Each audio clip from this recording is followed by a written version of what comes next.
kasih. Nanti Mas Tanto, ini kan bukan pertanyaan, ini kan pernyataan ya. Jadi nanti Pak Rektor, Mas Tanto, Pak Muzamil khusus juga nanti akan menanggapinya ya. Pingin?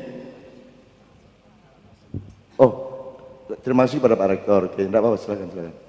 Pak Rektor, sebelumnya saya terima kasih. Kemarin di Rumah Sakit UNER ini saya sudah dibantu oleh UNER yang bekerjasama dengan Smeltren untuk operasi bedah plastik, dan itu ditanggung oleh UNER. Saya terima kasih banget karena saya tadi lupa. Saya juga saya selaku juga alumni santri, saya tahu bagaimana untuk berterima kasih pada orang. Makanya untuk UNER sekali lagi khusus pada rektornya saya terima kasih karena udah memberikan pertolongan di rumah sakit itu melewat rumah sakit. Saya tahu kalau itu dari Allah juga, tapi kan ada filter di sana. Kalau tidak ada Allah kan tidak akan mungkin saya akan diberi petunjuk. Tapi kan itu ada filter untuk kini lho kon masuk nang rumah sakit iki lho iki sing nolong awakmu. Mungkin saya terima kasih kepada Pak Rektor. Enggak tahu siapa namanya juga. Cuma segitu aja Cak Nun. Cuma untuk terima kasih karena saya juga santri gitu Cak Nun. Terima kasih. Iyalah, santri gak usah kondo lah. Kalau nak petik keluruk, aku petik lu rek. Pak Rektor silakan menjawab Pak Rektor. Alhamdulillah, terima kasih. Jadi sekali lagi kami sampaikan bahwa keberadaan sesuatu itu yang paling menentukan adalah bagaimana agar dia bisa memberi kemanfaatan pada semuanya, pada umat, pada nusa dan bangsa, kan? Termasuk keberadaan dari rumah sakit. Tentu kita ingin agar rumah sakit yang kita punya dan kampus yang kita punya ini bisa memberikan kemanfaatan sebanyak-banyaknya bagi masyarakat, bagi umat manusia, dan itu sudah menjadi misi serta visi kami semuanya. Jadi sekali lagi mudah-mudahan ini menjadi bagian dari sesuatu yang akan membawa kita semua ke arah hal yang lebih baik dan lebih bermanfaat bagi umat manusia, nusa dan bangsa serta negara Republik Indonesia tercinta. Doakan mudah-mudahan rumah sakit juga akan bisa terus berkembang dan beroperasi, melayani dan memberikan pelayanan yang terbaik. Demikian juga dengan Universitas Airlangga bisa memberikan pelayanan dan pendidikan yang terbaik untuk masyarakat Indonesia khususnya. Terima kasih. Sebelum saya kasih, saya sangat senang sekali dialektika, dialog dan perhubungan akhlak yang bagus, kasih sayang yang bagus antara Madura dengan Pak Rektor. Seneng tenan aku, seneng tenan. Tapi kono ojo mandeng terus, aku mesti ngenteni disangoni kono iku ah. Tidak apa Cak Dun. Kebetulan UNER juga tidak melayani kesehatan juga. Kita akan panen ikan nanti gratis, tapi bulan November nanti. Khusus Madura. Tapi nanti bulan Desember ya. Desember kira-kira pas Anda pergi keluar kota kita panen rencana gitu. Saya nyicil sedikit ya, setelah itu Anda siap-siap. Jadi saya itu dari tadi tak pandeng-pandeng, Rektor sampean tak pandeng-pandeng. Aku ingin nih, suko itu duduk suko. Ngono lho. Maksud saya gini, aku iki duduk aku iki rek, aku iki mek ngaku, ngerti ra? Dadi ngene. Telo iku duduk telo dhek mek nelo. Presiden tuh mek meresiden, Semar iku mek nyemar, Bagong, Gareng, Metro. Urip ndek dunya iku mek metro. Aja rumah samu kon iku kon temenan. Wong asline kon gak ono lak ngono sih. Dadi karo Gusti Allah kon iku dikongkon metro, dikongkon di tengah metromu kon dikongkon meresiden, bupati, gubernur sak itu peran saja, tapi bukan jati diri. Jati dirimu itu Allah sendiri. Karena tidak ada yang selain Allah, yang lainnya itu hanya diada-adakan. Jadi jangan kamu gandoli habis-habisan jabat. Jadi beliau ini ngerektor ilu, gitu betul? Nanti ngerektor itu sedino gak 24 jam kok, gitu betul? Engkau sore-sore mulai ya wis duduk rektor, lanjut tenang. Jadi ngerektor pas jam kantor. Selebihnya beliau adalah beliau yang lebih substansial, yang lebih sejati. Dan tak delok iki ngerektor iki gak nemen-nemen. gak gaya terus nek wis rektor terus ngono iko. Gak. Iki ket nang tak delok-delok iki. Gak ono gaya rektor belas ini. Ya oleh gawe koplok barang kok ndek gerdu-gerdu iki lho ya. Dan saya bersyukur karena banyak rektor, banyak orang yang sebenarnya cuma ngerektor menyangka dirinya itu rektor adalah identitas utama, lebih penting dari manusianya, lebih penting dari hambanya, lebih penting dari khalifahnya, kan gitu. Kan fungsimu macam-macam, khalifah, abdun, menungso, rektor, gitu kan. Itu semua fungsi. Nah, banyak gubernur, presiden, menteri menyangka bahwa menjadi menteri itu lebih utama daripada menjadi manusia, betul enggak? Nah, beliau tidak, beliau yang ngerektor di luar, pokoknya rektor itu ngene, kewajiban ngene, larangan ngene dilakoni. Tapi gak kok terus sak geti-getiye jadi rektor gak. Ngono loh. Dan itu beliau mudah-mudahan ya ini tak dongakno iki soal iki biar bersama kita juga sebelum menjadi rektor toh. Ya toh, terus sampean dongakno terus dadi lah ngono ya. Ngono. Saiki aja didongakno terus mesti apa-apa, tetap kita dongakkan mudah-mudahan beliau ngerektor secara seperti seharusnya yang Allah maui dan kehendaki. Amin ya rabbal alamin. Ngono ya, Rek ya. Oke. 3 orang yang terakhir. Monggo Mas, silakan. Assalamualaikum warahmatullahi wabarakatuh. Kula saking SMK Daerah Sidoarjo ya. Ditanglet masalah pencabulan sing ditangletaken Mas. Ngatik ya Mas. Berdiri, iya. Nggih, Cak, masalah pencabulan niku mau sing salah reke mediane wong tuane napa pemimpine, Cak. Kan otomatis nek napa nom-nomane iku akhlake wis bejat kabeh lah nek dadi pemimpin lah otomatis tambah gak ngena, Cak. Nah, niku ya napa, Cak? Solusine. Tersun, Assalamualaikum warahmatullahi wabarakatuh. Oke, yang penting dari pertanyaan Anda harus maju 1 langkah bahwa gini loh, sampean nyedek ya arek wedok, gelem nyedek tak gak nyedek itu ana hubungannya karo pendidikan orang tua tak gak? Ana ya, ana hubungannya karo ngaji tak gak ngaji. Terus sampean karo wong tuwek ana hubungannya karo kiwa tengene tak gak? Lingkungan sosial tak gak? Ana. Ana hubungannya karo sekolahane tak gak? Ana hubungannya karo masjid tak gak? Terus ana hubungannya karo Pak Bupati tak gak? Pak Bupati kan yang mengendalikan dan memanage seluruh kehidupan di lokal kabupaten. Nah, ada nggak kabupaten yang tidak terkait dengan kehidupan provinsi, terus provinsi tidak terkait sama kehidupan nasional, dan adakah kehidupan nasional yang tidak terkait secara dialektis dengan kehidupan global? Gak ono toh. Jadi arek iku aja disalahno 100% mergo ana sebabe iku. Kok sampai dadi koyo ngono pacul dilebokno barang iku lho. Ya. Itu ana sebabe kabeh dan itu aku takon itu penyakit pribadi apa penyakit sosial? Sosial. Ada penyakit pribadinya juga tapi persentasenya harus kita cari. Ya, harus kita cari. Ini penyakit sosialnya yang menjadi sebab berapa persen yang berasal dari dirinya sendiri secara original berapa persen. Kalau tidak ada pembelajaran terhadap persentase itu sebab akibatnya, maka pasti solusinya akan salah. Disitulah fikih harus berkembang, disitulah fikih Muzamili harus terbit. Kan begitu kan? Ya bener ya. Dan aku seneng awakmu walah nek ndelok potongane gak mungkin takon ngono iku mang. Wong dhek iki komposisi antara kathok karo koplok iku gorong ngerti ya. Lah ya apa? Lah ya apa lho sualan kaya ngono kuplukan iki jan. Tapi nyenengno, aku seneng aku. Tapi kan pikirannya apik. Dia bukan seorang, enggak mungkin dia ikon memperkosa, enggak mungkin. Lah enggak mungkin. Kok ngguyu? Berarti rada mungkin. Insya Allah enggak ya. Dia berpikir seperti itu menurut aku wis apik ndek ngarepe Gusti Allah. Wis apik kon niku. Pertanyaanmu apik kaya ngono. Ngono lho ya.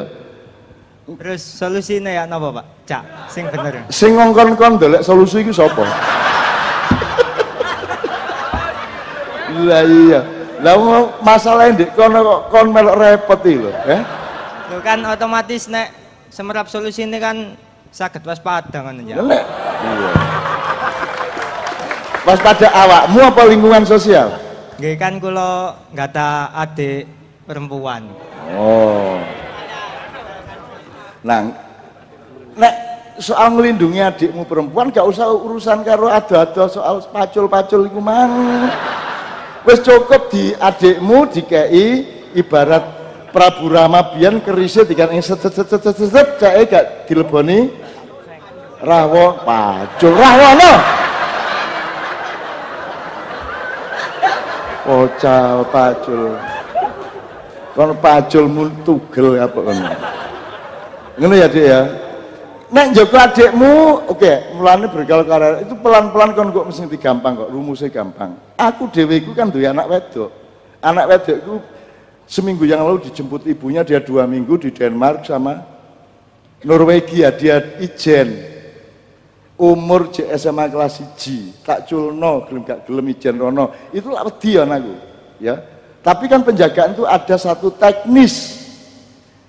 Ya, teknis. Teknis itu artinya sing sifatnya panca indera. Ada penjagaan kultural, terus ada penjagaan spiritual. Ketiga-tiganya dilakukan. Ngono lho. Sing kultural itu ya harus mampu memilih koordinat-koordinat perilaku di antara manusia yang sejauh mungkin menghindarkan dia dari bahaya pacul. Ngono ya. Nah, sing spiritual itu tetap harus kita tempuh supaya tidak repot-repot secara teknis dan kultural.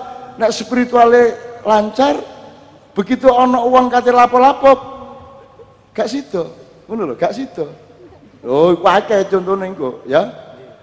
Engko malah ilmune kok gawe. Engko malah kok gawe iki pertahanane ngene, mulane kok tak liwat kene, ngono kok kon. Gak ya? Oke, tepuk tangan untuk anak kita, ya Allah. Pak Rektor, sampean dukono celana po.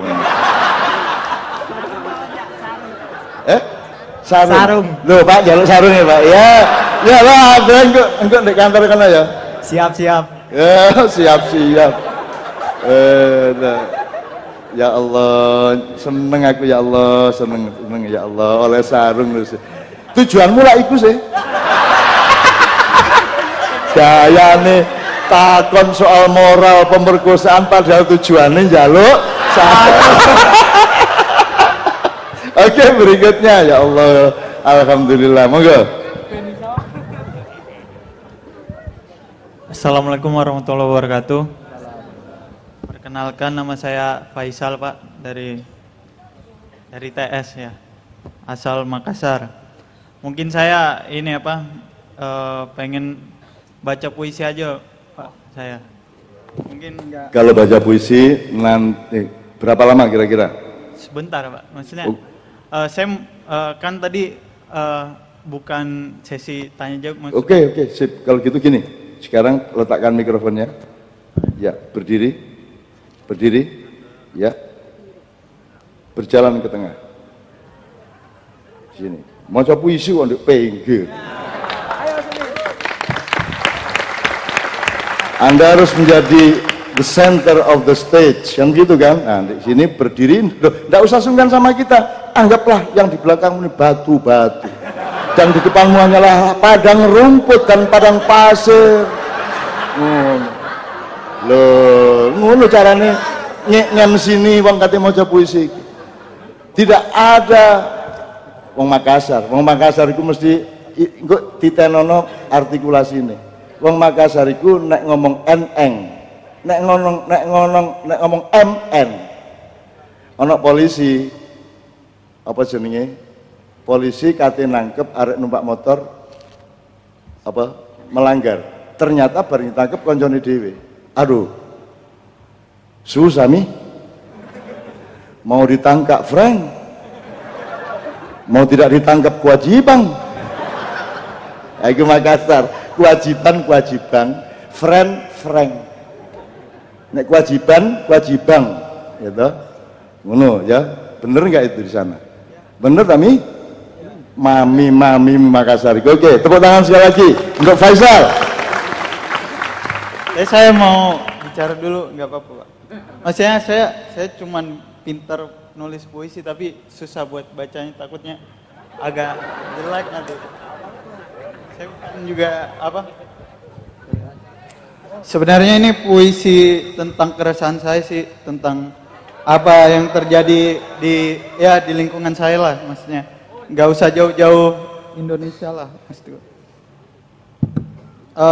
Judulnya Pertanda.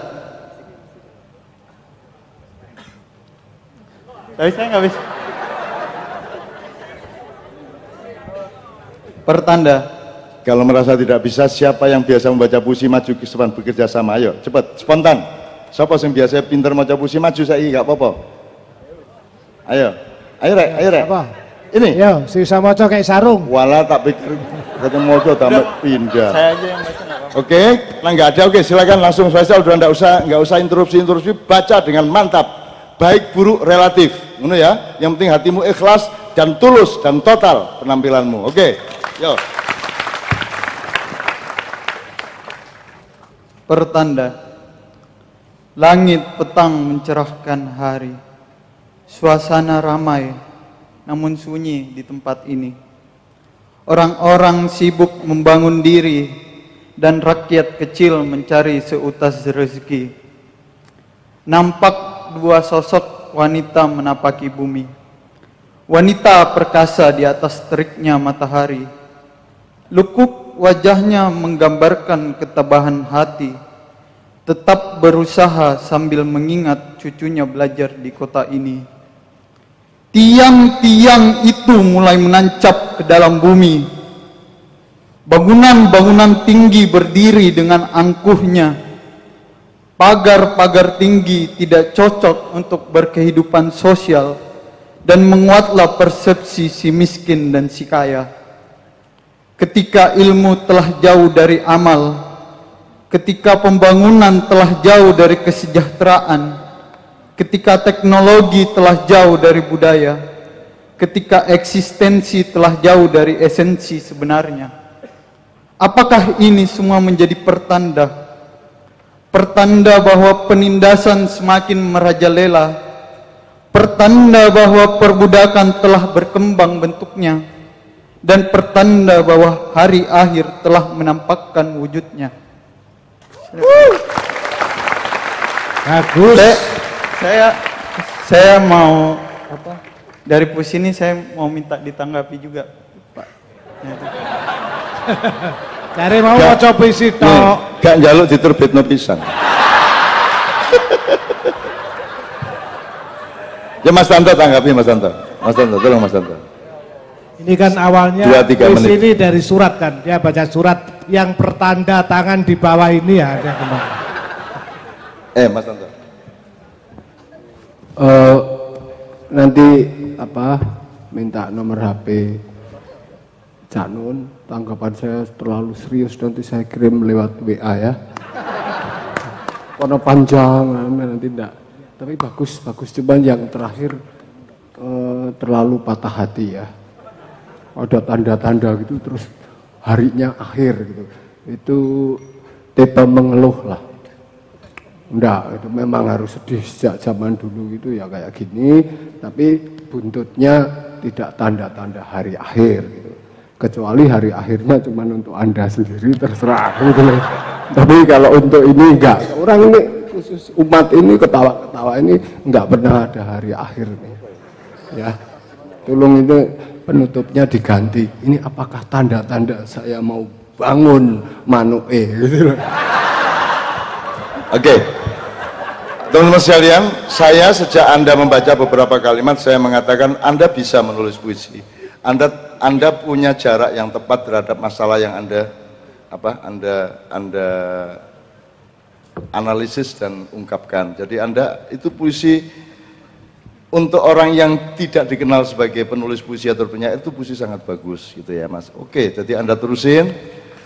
Nanti kalau ada waktu, saya minta bacanya agak lebih tegas, jangan LGBT ya, agak tegas. Saya sedang merencanakan, oke, bisa aja nanti ada satu puisi dibaca bersama Kiai Kanjeng musiknya, gitu ya. Ada sudah Kiai Kanjeng ini siap, wis arep opo wae siap, gitu ya. Apa mana dikai sarung situ-situ.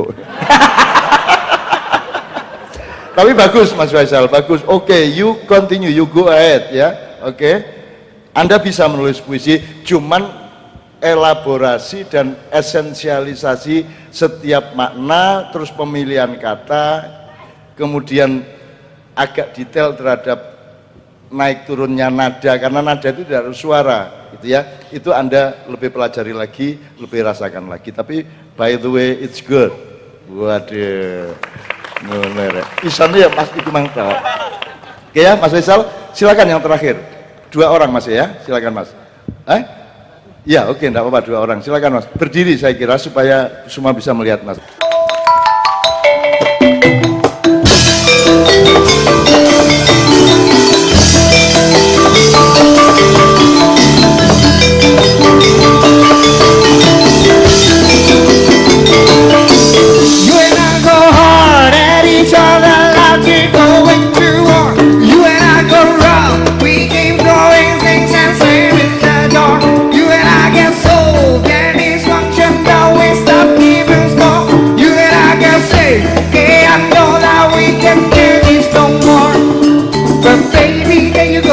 There you go, get ready, love.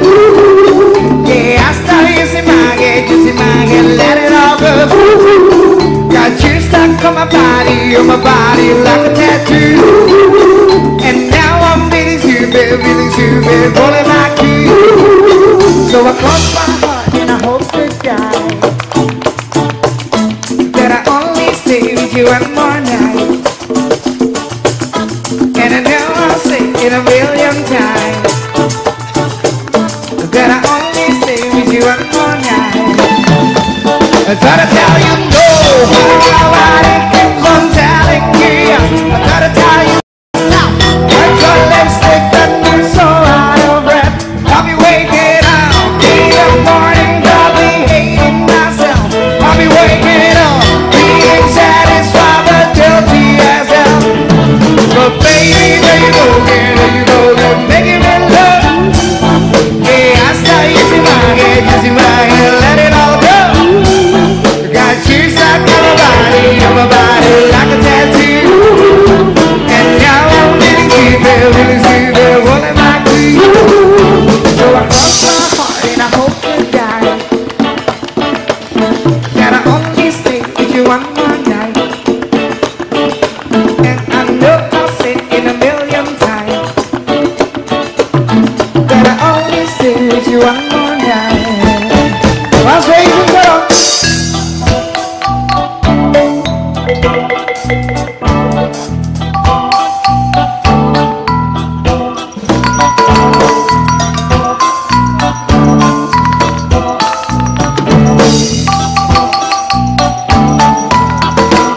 Pak Joko Kamto, pada semua.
Masjid, ngatek masjid. Ngatek. Ngatek no. Coplak suwung mabuk angkat tundung mabuk dalam wak lere sapa guyu ndelikake sir pondele kosong sir pondele kosong coba suwung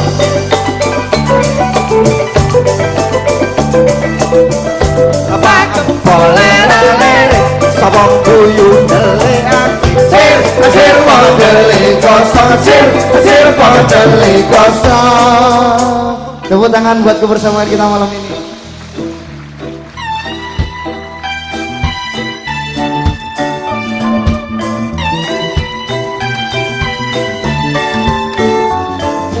Baby, there you go again, making me love you.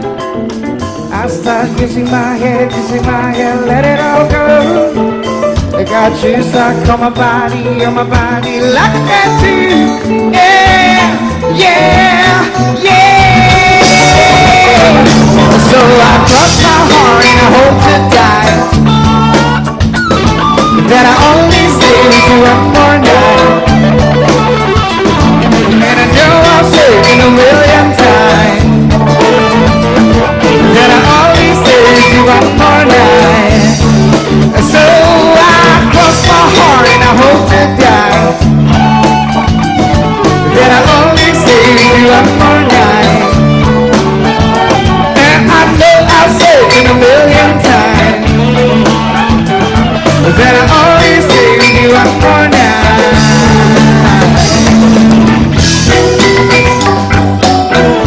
Baby, give me one more night. Baby, give me one more night. Yeah, baby, give me one more night. Baby, give me one more night. Hanyalah padamu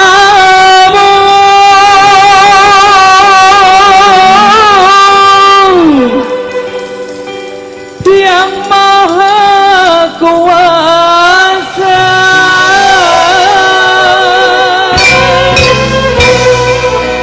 Ku minta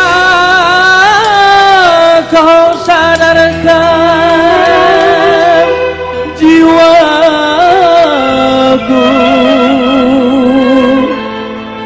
yang sedang diracuni asmara.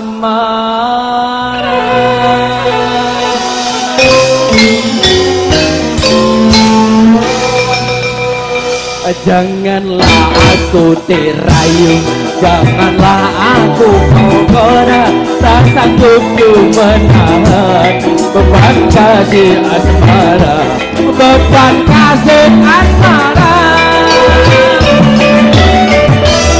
Janganlah aku dirayu, janganlah aku menggoda, tak sanggup ku menahan beban kasih asmara, beban kasih asmara.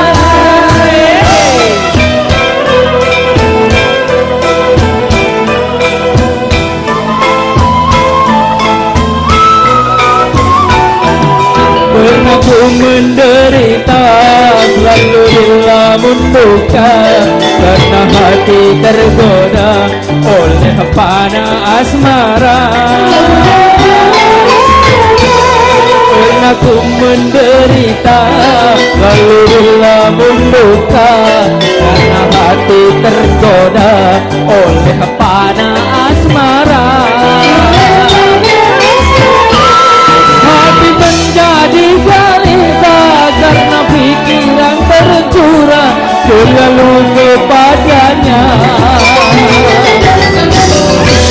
Apa yang telah ku alami jangan sampai kau ulangi, tak sanggup ku menahan beban kasih asmara, beban kasih asmara.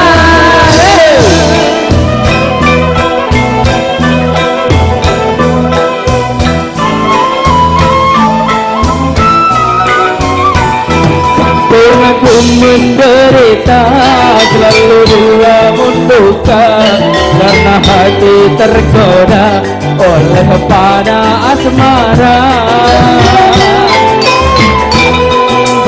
Aku menderita selalu dilebur duka, karena hati tergoda oleh panah asmara. Hati menjadi gelisah karena pikiran terkurang selalu kepadanya. Apa yang telah kuhadapi, jangan sampai kau ulangi. Tak sanggup ku menahan beban kasih asmara, beban kasih asmara, beban kasih asmara, beban kasih asmara.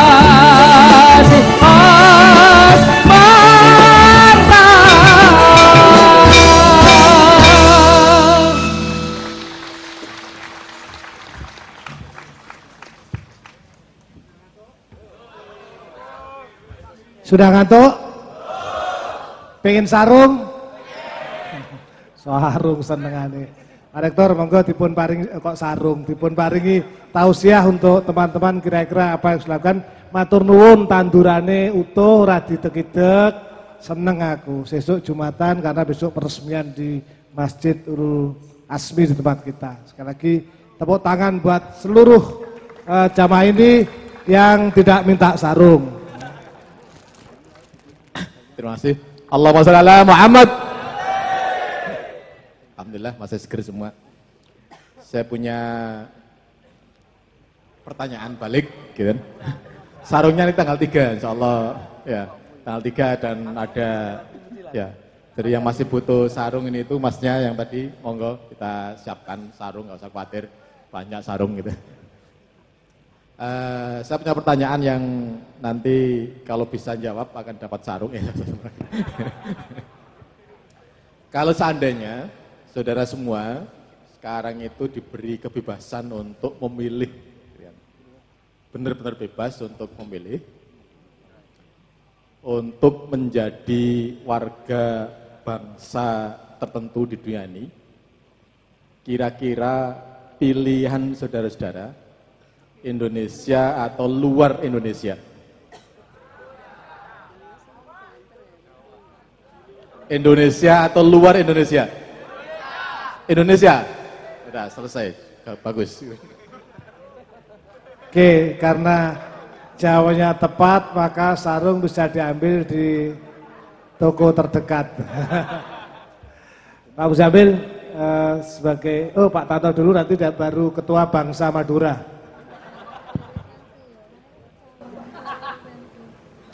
Saya dapat inspirasi tadi yang soal pinjaman uang 15% dan sebagainya. Inspirasinya dari tadi tekanan karena angka-angka gitu. Jadi saya kira angka itu sekarang jadi dewa yang tidak kentara. Yang paling kentara itu kalau setan itu zina, perempuan, bangsa gitu, harta, kuasa gitu. Tapi angka itu, jadi harta itu sekarang itu sebuah angan-angan angka di mayoritas publik saya kira. Dan kebetulan kalau tahun ini itu puncaknya adalah kalau presiden itu bilang bunga single digit gitu. 9% turun 8%, sekarang bunga terendah 7%, sekarang itu kalau pinjaman 25 juta sekarang semakin gampang lagi, jadi pinjam yang dari miskin ke miskin boleh pinjam 2 juta bunga 2%, nanti lama-lama boleh pinjam 1.000 rupiah. Ini angka mulai semakin aneh. Kalau ekonomi tentu kalimatnya adalah suku bunga real dikurangi inflasi. Kalau satu kuartal ini 3,5-4%, kalau bunga terendah 7% dikurangi 4% jadi berapa? Saya kira ini angka-angka yang paling tidak ada kaitannya dengan batin dan bahagia dan cinta dan kesejahteraan. angka yang paling aneh, dan ini tememplek di Bank Jatim, Bank Jateng, Bank Jabar, Bank BCA, bank semuanya. Dan aneh itu, lucu. Ini ada apa? Dan itu sangat populer saya kira dibandingkan dengan masyarakat perbankan di dunia. Templek-templek kepres, persen-persen ini di dalam situasi yang kayak gini. Nah, itu artinya apa sih? Gitu. Belum lagi kalau bunga itu dikaitkan dengan macet, marah-marah di atas sepeda motor, terus kita menjadi juara termogok di dunia. Jadi mogok 4 jam, berangkat kerja, pulang kerja 2 jam, nonton teater jam 7 yang klasik hebat, berangkatnya jam 4, nontonnya jam 8, pulangnya jam 10, selesai jam 10, pulang jam 12, itu bunga apa itu? Angka apa itu? Saya kira ini akumulasi dari totalitas dalam hal saya ini agak aneh dia. Dan saya kira pinjaman yang mencekik tadi bukan hanya mencekik untuk kebutuhan yang minggu ini atau hari ini, tapi di kepalanya memang sudah mau meminjam terus-menerus, bahwa hidup hanya ada satu kata kunci, pinjam, hutang, dan angka. Ini untuk diselesaikan berapa lama, dia enggak itu. Pokoknya di kepalanya ayat pertama adalah ada angka dari 9 lumayan, turun 2% gitu. Dia enggak mengerti 15, tadi bunga 15. Itu enggak dikasih bunga aja, tetap enggak bisa mengembalikan. Jadi ini silahkan pinjam, enggak usah pakai bunga. Apa terus ada jaminan mengembalikan? Mengembalikan sama pinjam itu dunia yang berbeda. Dan saya kira problem ini perlu diperluas kepada kita semua yang diam-diam menggadaikan HP ke temannya dan sebagainya. Jadi barang bekas di kampus-kampus itu saya kira di Bandung, Jogja, Surabaya itu dan pasar semakin ramai untuk yang terakhir adalah barang bekas untuk di. Angka juga aneh kalau Anda buka dalam 1 bulan terakhir ini, Rizal Ramli di Bali ngomong pengembangan pariwisata, statistik aneh. Saya tinggal di Borobudur, kemudian sedang ramai sekali. Anda boleh buka di Google, entah itu dari Kompas, KR atau apa. Omongannya langsung gitu, Menteri Pariwisata Yahya. Jadi angka yang sekarang terjadi, wisata adalah 300.000 dalam 1 tahun. Itu asing. Sekarang pengen untuk memakmurkan rakyat, akan dibikin jadi sekitar 3 juta gitu.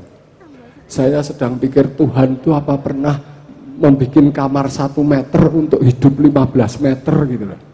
Kecuali nanti Tuhan menciptakan manusia itu tingginya setinggi ayam sama Jadi itu mungkin mulai ada hotel 1 kamar untuk 15. Jadi kalau lihat 10.000 1 hari berarti 10.000 itu saya bayangannya itu Istora Senayan gitu. Jadi puncaknya Borobudur yang Arupa Datu itu muatannya untuk berdiri, untuk tidak wisata ya, untuk siap-siap ke Jelungup dan setiap hari 3 mati gitu, karena itu nggak ada jembatannya. Jadi itu bagus itu untuk wisata setiap hari mati berdesak-desaan gitu. Itu cukup mati 3.000, kalau 10.000 sehari. Alasannya begini, tapi kan 10.000 tidak setiap hari. Enggak, saya ngomong matematik aja. Kalau 10 hari tidak setiap hari, hanya summer aja, berarti summernya malah 30.000 gitu loh. Ada yang 3.000, ada yang 30. Wong 3.000 aja sudah su-suan gitu. Jadi ini juga aneh ini. Seluruh Indonesia, dan belum ada kritik dari satu wartawan pun. Wartawan hanya ngitung kalau dari 300.000 menjadi 3 juta, itu peningkatan ekonomi dan angka-angka. Jadi kalau perlu nanti panggung ini Pak, supaya sukses diisi dengan grup kesenian kira-kira 50 grup gitu loh. Satu grup isinya 30 pemain gitu, satu isi. Ini saya nggak ngerti dia apa. Ini ada jenis psikologi, kalau psikopat tidak, skizofrenia enggak. Apa ada jenis, kalau kayak gini nih di angka ini apa? Coba teliti tentang angka ini baik. Apa saja mungkin terjadi juga di kampus. Saya tidak berani ngomong kampus karena kebetulan saya sudah senang tadi permulaannya berbau Nahdlatul Ulama, dan saya jujur aja memang di desa itu menyan sama sesajen itu paling cocok dengan NU. Jadi khusus saya pribadi untuk kebatinan, kalau sebagai urban tentu saya tidak NU, tapi pelarian saya, eskapisme saya di Indonesia memang saya NU untuk pelarian. Makanya saya bisa membuat soreng banser, yang banser itu tak bikin jadi tidak terlalu galak. Itu waktu HUT Ansor ke 82 itu pertama kali banser tidak terlalu militer tapi menari dengan ritme agak sulit dan rumit. Kalau nggak salah tanya Gus Tutut sama Gus Waris gitu loh. Makasih dari saya, itu aja Dik. Oke, Pak Turun, Pak Tato. Cak Nun, Prof. Pak Nas ini guru besar di akuntansi, mungkin soal angka-angka bisa disaut. Kalau saya sih tahu angka tapi bagian dari spesial token. Nambah sedikit aja terkait dengan angka, tadi saya tergelitik. Yang pertama adalah ada data yang menunjukkan bahwa angka kesenjangan kita di Indonesia ini mulai melebar. Jadi kalau dulu ada di 0,3, 0,35, sekarang ada di angka 0,4. Indeks kesenjangan antara yang miskin dan yang kaya. Kan? Ini menjadi penting. Kemudian yang kedua, kita juga ada semacam data bahwa 80% kekayaan Indonesia itu kemudian ternyata dimiliki oleh hanya 20% penduduk Indonesia. Itu pun tadi di itu. Ya. Jadi ini juga kondisi yang senyatanya begitu. Jadi pemilik Indonesia sebenarnya bukan mayoritas masyarakat Indonesia, tapi justru adalah para minoritas bangsa Indonesia. Tentu ini tidak lepas dari kebijakan ekonomi yang sangat liberalis, kebijakan ekonomi yang sangat-sangat kapitalis, sehingga siapapun yang mempunyai kapital lebih, siapapun yang menguasai kapital akan bisa menguasai seluruh sumber daya di Indonesia. Untuk menguasai kekuasaan, untuk menjadi gubernur ya perlu modal, untuk menjadi DPR, DPRD dan seterusnya juga perlu modal, sehingga siapapun yang menguasai modal akan bisa menguasai, dan kemudian dalam bahasa kita bisa menjajah Indonesia kembali atas nama penguasaan modal dan pembangunan ekonomi. Tetapi dari kondisi seperti ini saya menjadi agak aneh gitu kan. Ternyata saudara semua menjawab pertanyaan saya tadi, kecintaan terhadap Indonesia masih luar biasa. Buktinya tidak ada satu suara pun yang kemudian tadi memilih untuk menjadi warga bangsa di luar Indonesia. Tentu kami melihat bahwa saudara semua mencintai Indonesia apa adanya. Terima kasih, dan ini adalah merupakan model yang sangat baik untuk terus-menerus mencintai Indonesia apa adanya. Tetapi jangan terlena bahwa kita punya masalah yang banyak.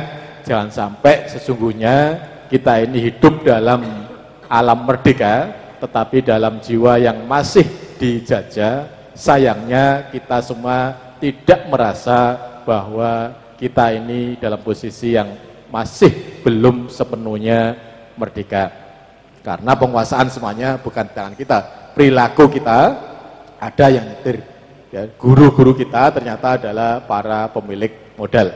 Kita mengenal Pak Suko sebagai dosen, tetapi sesungguhnya Pak Suko ini hanya berkontribusi sangat sedikit dalam kehidupan saudara semuanya. Yang justru banyak berkontribusi terhadap perilaku semuanya adalah para pemilik modal yang kemudian menguasai televisi, yang kemudian memberikan sinetron, yang kemudian bisa joget sedemikian rupa, dan kemudian saudara semua bisa terlena dengan jajahan-jajahan yang seperti itu. Seolah-olah merdeka, tetapi sesungguhnya tidak sepenuhnya merdeka. Saya sangat syukur karena saudara semua masih mencintai Indonesia apa adanya, dan ini merupakan bibit yang bagus untuk agar kita bisa tetap membangun Indonesia menjadi negara yang berkeadilan sosial bagi seluruh rakyat Indonesia. Mudah-mudahan kita semua akan bisa mengantarkan ke sana. Terima kasih. Terima kasih. Ternyata masih alop yupil Indonesia. Baik, sekarang kita tampilnya Bapak Presiden Bangsa. Menarik, monggo Pak Muzamil dulu, Canun. Sudah. Sampun, cekapnya. Assalamualaikum warahmatullahi wabarakatuh. Terima kasih Pak Suko, yang namanya Suko tapi orangnya tidak pernah Suko. Ini sparring partner di Bambang Wetan. Tadi apa ya, teman Madura ini barangkali yang perlu saya tanggapi. Pertama itu, ya kalau karena sampean bilangnya ada saya, kalau nggak ada saya mungkin bolehlah Madura sampean ilustrasikan sebagai kiblatnya Indonesia gitu ya. Tapi kalau ada saya kan nanti dianggap wah atasan sombong Madura gitu ya. Jadi mungkin Madura itu kan dikenal sebagai pulau apa? Pulau garam. Nah sudahlah, Madura jadilah garamnya Nusantara. Ya apa enggak? Oh iya, gak usah jadi kiblat, tapi Madura harus bisa menjadi garam karena memang Madura pulau garam. Dan sekarang masakan apa, makanan apa yang enak tanpa garam?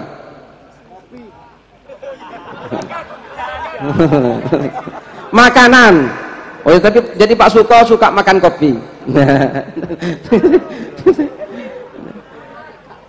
Iya kan? Jadi mesti harus ada garamnya supaya enak. Jadi tanpa Madura Nusantara akan tawar Pak Suko. Hambar, tidak ada rasanya. Ya.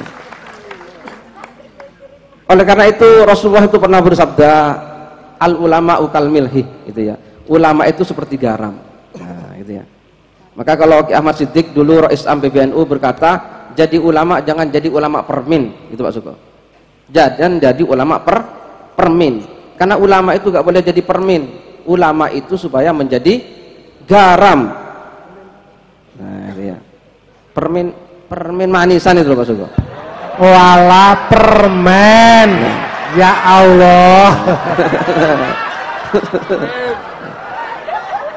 Masa Surabaya tetangga Madura gak paham dialeknya orang Madura bagaimana?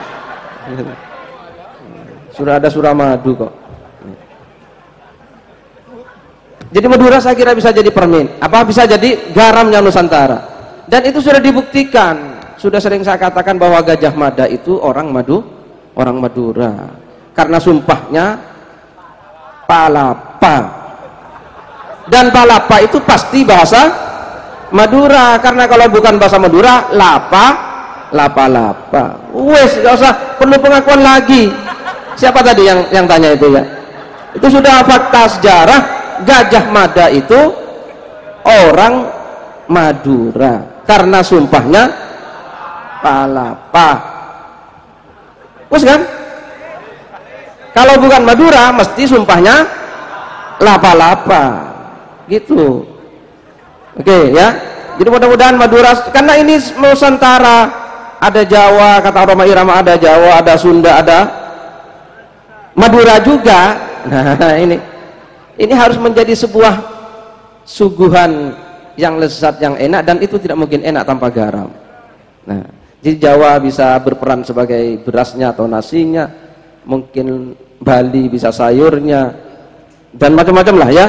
Garamnya adalah Madura. Disitulah kita bersatu. Cuma hati-hati karena biasanya orang darah tinggi itu karena terlalu banyak garam. Jadi hati-hati ya, hati-hati. Cius ini hati-hati. Ini Pak Suko berkata begitu. Ini karena tidak pernah baca kitab kuning. Ini. Gitu. Di dalam kitab kuning diterangkan Pak Suko, kalau ingin sehat ya, tidak terkena stroke, darah tinggi, kencing manis, sebelum makan Anda samping doa ambil garam dimut dulu, setelah itu baru makan. Ini kata Sayyidina Ali bin Abi Thalib Pak Suko. Itu ya. Kalau sampai ingin sehat ikuti, kalau enggak ya enggak apa-apa Pak Suko. Ya. Tidak ada paksaan ini, gitu ya. Ya. Jadi makanan itu sebelum makan nasi atau apa, sampai sudah garamnya di sampingnya. Ambil pakai jarinya, dijilat. Itu insya Allah dalam kitab kuning yang Pak Suko gak pernah baca. Gitu. Ini garam. Oh ya, tadi ya saya kira itu masalah Madura ya, jadi garam gitu saja. Nah, terus tadi Pak Rektor itu memang kenapa ini apa? Mesti Indonesia, gitu, gak mungkin pilih yang lain. Dulu itu Pak Rektor pernah terjadi setelah perang Irak kedua itu tahun berapa itu? Apa? 92 ya, perang Irak kedua. Terus diadakan pertemuan militer seluruh dunia di Baghdad di Irak itu, gitu ya. Jadi ada militer dari Prancis, Inggris, semua termasuk Indonesia Pak Suko. Nah, pada saat konferensi militer di Baghdad itu, masing-masing tentara itu, sekelompok itu bikin kemah di sana, di padang pasir untuk konferensi itu. Nah, karena sana padang pasir terus dihantam oleh angin kencang, sehingga kemah-kemah itu, kemahnya militer Belanda diangkat oleh angin, cuas gitu, terangkat. Terus setelah itu Italia terangkat, Spanyol terangkat, sampai Amerika terangkat semua. Dan satu-satunya kemah yang tidak diangkat oleh angin itu Pak Tanto, kemahnya militer Indonesia. Bukan kemah apa? Indonesia. Indonesia ini bukan Madura, garamnya Indonesia itu. Gitu ya. Akhirnya ternyata yang tidak terangkat itu hanya kemahnya militer Indonesia Pak Suko. Akhirnya semua heran, ini kenapa kok Indonesia kok tidak terangkat sendirian? Akhirnya mereka rame-rame datang ke kemah itu. Ternyata mereka masuk, begitu masuk ternyata di dalam kemahnya itu ada sponsornya.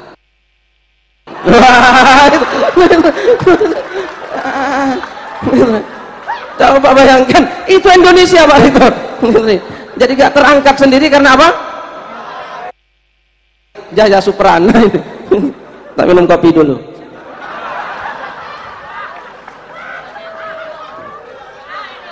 Oke ya, Indonesia kok. Ya. Bismillahirrahmanirrahim. Apalagi tadi sebentar. Sudah masalah Indonesia.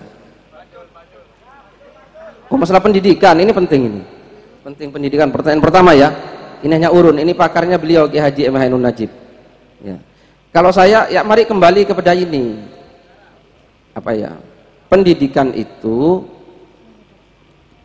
bahasa Arab, Islam, dalam Islam loh, bukan bahasa, hanya Arab ini, tapi Islam gitu ya. Itu bahasa Arabnya tarbiyah, tarbiyah. Tarbiyah itu satu kata dengan riba tadi. Riba itu rentenir, itu riba. Gitu ya. Terus dari akar kata robbun itu satu, robbun, tarbiyah, terus riba. Mimper riba itu. Tapi ini satu kata. Ini hubungannya bagaimana ini? Ada hubungan, Pak Anu, Pak Tanto. Jadi ada rob, Allah itu rob. Terus proses mendidik itu dalam bahasa Arab tarbiyah. Maka kan menteri pendidikan itu tarbiyah, bukan menteri pengajaran. Terjemahnya pendidikan. Terus ada riba.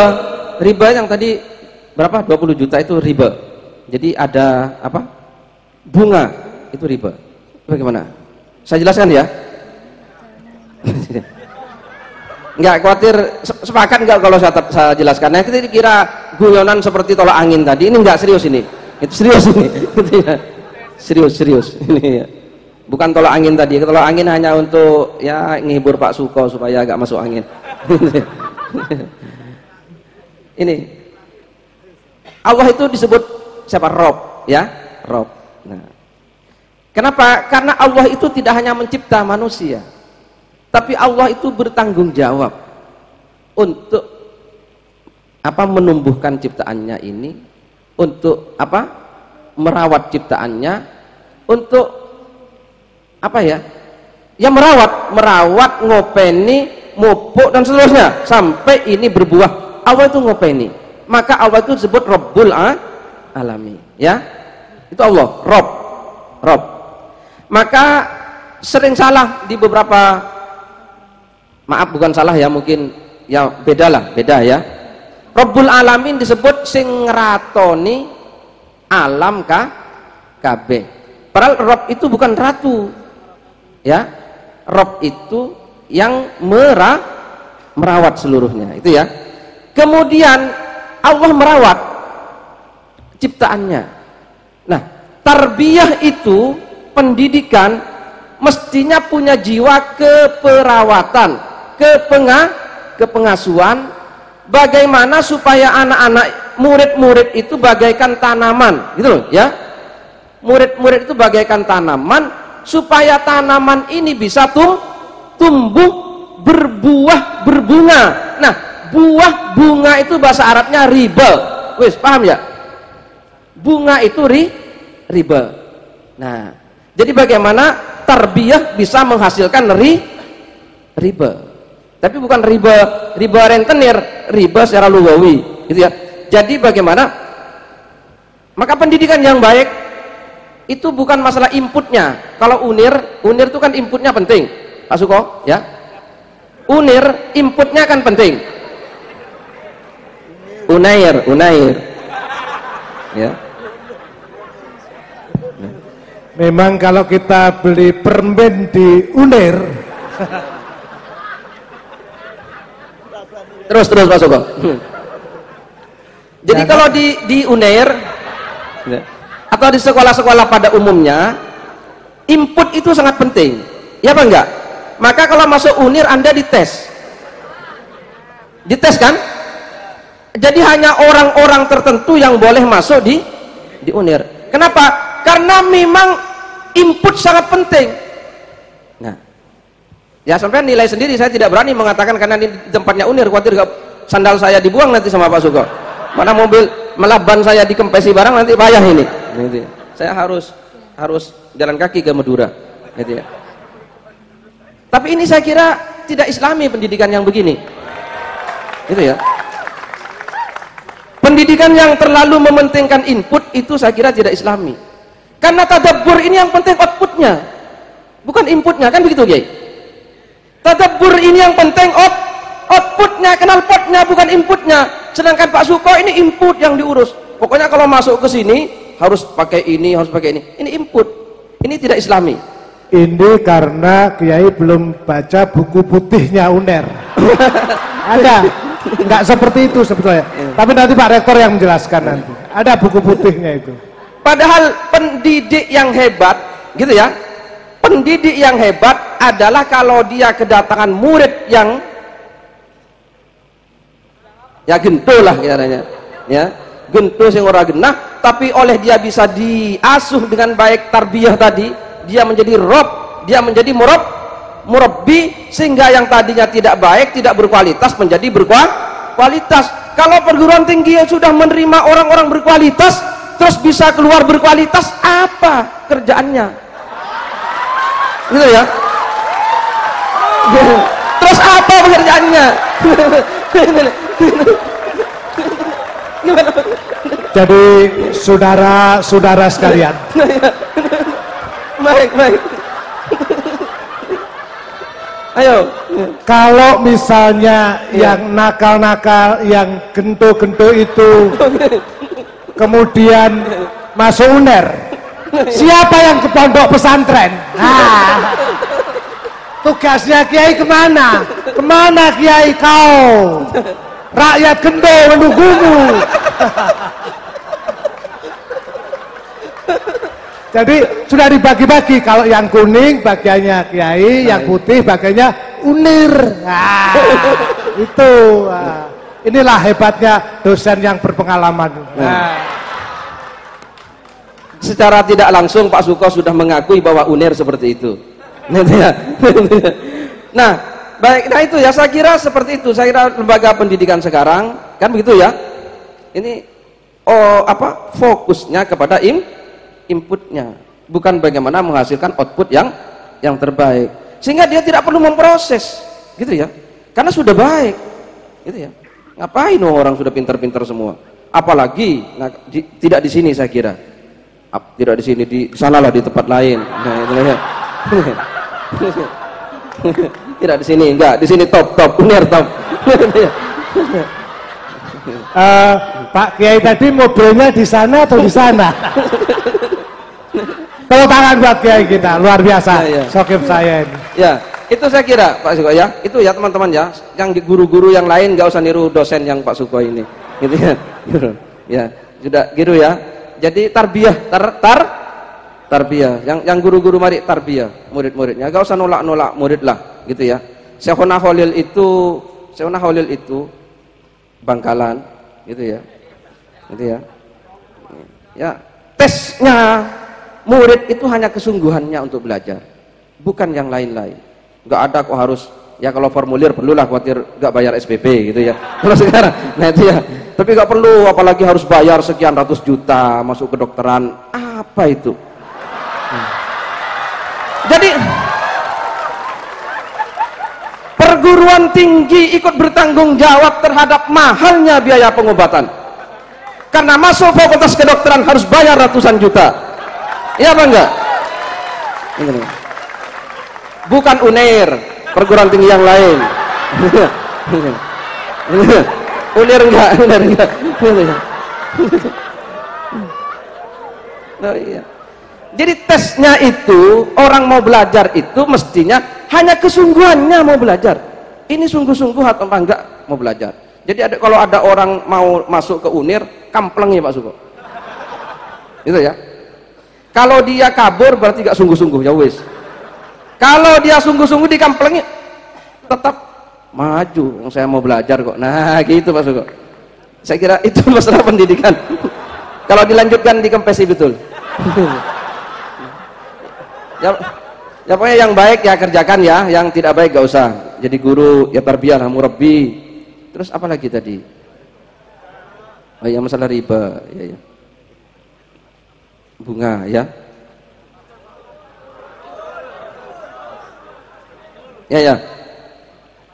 Ya masalah itu, kalau riba ini memang tidak bisa diselesaikan apa ya? Tidak bisa diselesaikan sektoral gitu ya. Ini memang harus ada kebijakan yang rodoan. Tapi yang apa ya? Gimana ini? Ya beginilah. Saya mau bilang Pak Suko nanti marah lagi. Khawatir Pak Suko juga bagian dari rentenir. Ini apa ya? Ya ini begini, apa riba tadi, riba ya. Kalau bisa tolong dihindari, gitu ya. Kalau bisa dihindari kecuali darurat, gitu ya. Karena Al-Qur'an sudah jelas, yamhaqullahu riba wa yurbis shadaqat. Allah akan menghancurkan riba, dan Allah wa yurbi akan melipat gandakan sedekah. Maka kepada yang punya uang, yang banyak uangnya, berbanyaklah sedekah, gitu ya. Tapi saran khusus kepada yang tadi, kalau memang mau disita ya kasihkan saja, nggak usah repot-repot, gitu ya. Dunia itu hanya ada dua kemungkinan, gitu ya, ditinggalkan atau meninggalkan. Loh ya, sekarang Anda dipilih ditinggalkan dunia atau meninggalkan dunia. Sebelum disita, lungo disita, gitu. Lungo duluan, wes, sitau aku tak lungo. Nah gitu, karena dunia itu nanti sampai akan dikejar oleh dunia. Nah begitu, sudah. Kalau memang udah sita, ambil saja. Nggak saya pikir gitu. Rumah masih atap, apa langit sebagai, nah itu masih bisa itu Mas Imam itu. Masih bisa. Gak usah repot-repot dengan dunia lah, ya. Gak usah. Sudah, kalau mau disita suruh sita saja. Allah akan mengasih ganti yang lebih baik, ya. Insya Allah, yakin kepada Allah Subhanahu Wa Taala, gitu ya. Yakin karena sudah kebacut. Gak usah repot-repot, iya. Sudah suruh sita. Jadi bagi anda yang mau disita suruh sita saja, gitu ya. Anda akan diganti oleh Allah dengan yang, loh ya ini betul, ya betul. Ini ini kan hikmah, hikmah nanti, gitu ya. Nah terakhir ini, maka tadi, ya. Oh masalah pacul, ya itu seperti yang sudah disampaikan oleh beliau Cak Nun tadi, ini variabelnya banyak, gitu ya, tidak satu variabel. Maka hukum kebiri saya kira saya tidak setuju, gitu ya. Kalau itu dikebiri, ya mesak kere, itu dirabek ke. Itu ya. Kalau apa? Ya enggak, ya dihukum lah, dihukum. Cuma ada pelanggaran yang lebih berat dari itu dan itu tidak dikebiri, gitu loh ya. Itu tidak adil kalau orang terus dikebiri, sementara ada pelanggaran korupsi itu lebih berat daripada itu, gitu ya. Ya, boleh pelaku itu dikebiri asalkan koruptor dihukum lebih keras lagi daripada kebiri, begitu. Itu namanya jadi keadilan bukan hanya terhadap kejahatan seksual, tapi keadilan secara keseluruhan hukum itu. Jadi kalau boleh gitu saya kira tidak adil kalau ada orang yang itu kejahatan, maaf bukan berarti kita tidak simpati kepada kita semua sangat simpati gitu ya, tapi kejahatan yang lain harus dihukum yang lebih berat juga gitu kan. Terus apalagi sudah cukup ya? Enggak, terakhir hikmah ini kan tadi kita bagaimana bisa mendapatkan hikmah, ini hanya sumbangan. Jadi dari apa nanti sampai selesai dari beliau Kiai Haji Ainun Najib, sampean memang harus bisa ambil hikmahnya dari semua ini semua ya. Jangan hanya ambil ilmunya, tapi ambil hikmah yang sudah disampaikan. Ada knowledge, ada science, ilmu, ada hikmah. Hikmah itu lebih tinggi, wisdom. Tak kasih contoh ini. Nabi Muhammad itu coba bayangkan, itu hikmah loh. Pernah dengarkan cerita ketika orang Arab mau tengkar, mau perang gara-gara rebutan siapa yang mau menaruh Hajar Aswad di tempatnya itu? Pernah kan? Terus akhirnya siapa? Nabi Muhammad. Ketika kesempatan menaruh Hajar Aswad itu diberikan kepada Nabi Muhammad, apa yang dilakukan oleh beliau? Nah, kalau Pak Suko, wah, aku pemenangnya itu, pasti langsung merayakan itu, bahkan kalau perlu ngundang slang syukuran. Itu ya, karena sudah menang sebagai peletak Hajar Aswad. Nabi Muhammad apa yang dilakukan? Jangan sampai terjadi perpecahan. Memang dia berkorban, tidak populer, saya tidak apa-apa, bukan saya yang jadi pahlawan, nggak apa-apa. Beliau hamparkan surbannya, semua suku suruh pegang di sudut-sudutnya, angkat batu bersama-sama, baru batu itu ditaruh oleh beliau ke tempatnya Hajar Aswad. Itu hikmah, itu gak ada sekolahnya itu ya. Beliau bisa langsung punya keputusan seperti itu gak ada kuliahnya, divisi pol gak bisa. Itu hikmah. Gak mungkin Pak Suko pernah mengajarkan seperti itu, gak mungkin. Itu hikmah, paham ya? Itu hikmah beliau. Itu kok bisa dalam situasi seperti itu beliau keluarkan surban, ayo angkat bareng-bareng. Nah, itu hikmah. Cari seperti itu ya. Banyak kalau diceritakan, banyak, termasuk tadi yang banyak disampaikan oleh beliau. Ini saya mencatat beberapa hikmah tapi sudah lupa. Ya. Kayak mana Najib, nanti tak sampaikan kapan-kapan saja. Terima kasih. Ya. Sudah dicatat tapi lupa. Nggak apa-apa, memang kalau terlalu banyak garam dan pesantren ya begitu. Tapi saya harus meluruskan, terima kasih Pak Muzamil. Tadi contoh bagaimana ada santri yang berterima kasih kepada Pak Rektor karena ditolong oleh dokter UNER yang bermurah hati. Nah, malah kasih sarung juga tadi. Artinya isu-isu memang Pak Rektor juga mendengar, dan tugas saya untuk menjelaskan agar membuat semua menjadi cetak.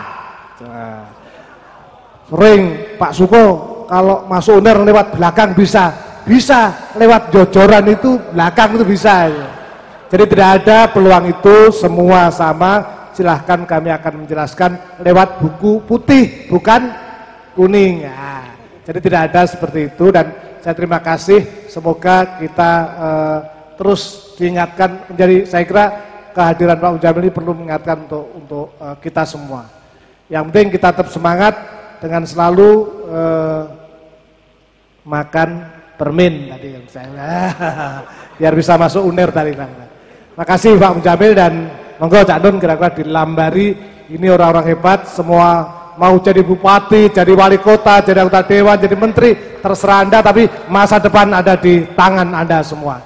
Oke, sebelum Anda jadi pejabat, sebelum Anda jadi menteri, sebelum Anda jadi pemimpin, selama Anda masih belum menjadi itu semua, saya mohon dengan sangat Anda belajar menjadi rakyat. Karena kedaulatan tidak di tangan pemimpin, tidak di tangan presiden, tidak di tangan trias politika. Kedaulatan ada di tangan rakyat. Jadi Anda harus belajar jadi rakyat. Dan saya itu sampai hari ini tetap menjadi rakyat karena saya belajar menjadi rakyat.